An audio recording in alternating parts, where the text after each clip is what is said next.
And then paghaluhalin ko na yung mga ricado.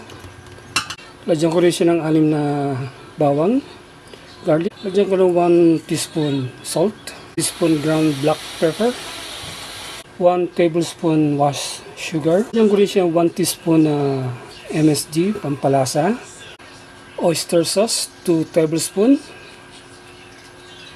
Lagyan ko po siya ng fish sauce para magkaroon siya ng umami flavor. Lagyan ko rin ng 2 teaspoon soy sauce. Lagyan ko rin siya ng 1 cup cornstarch. Lagyan natin ng 2 eggs. Half cup cold water. Lagyan ko rin ng 2 tablespoon vegetable oil.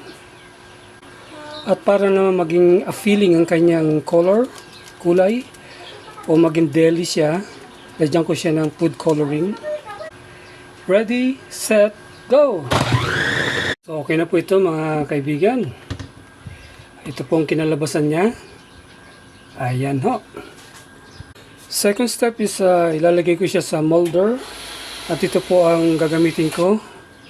Aluminum molder po siya, no? Okay, ilalagyan ko na itong molder natin.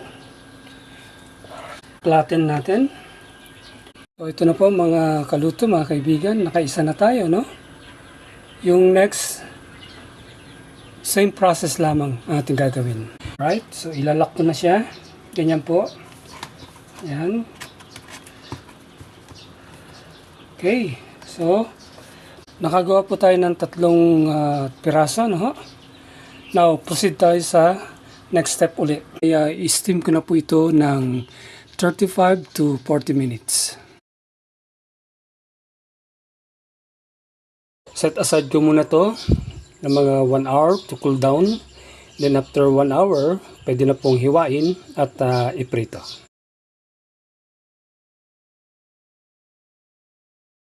So ganyan po ang kanyang itsura.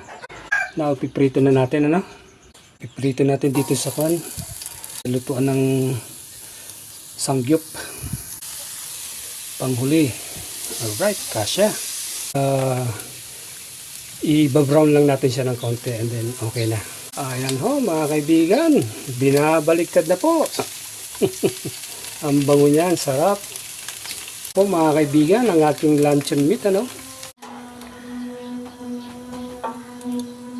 Tara po mga kaibigan, mga kaluto. Kain na po tayo. Salamat po hanggang sa muli mga kaibigan. Bye bye po.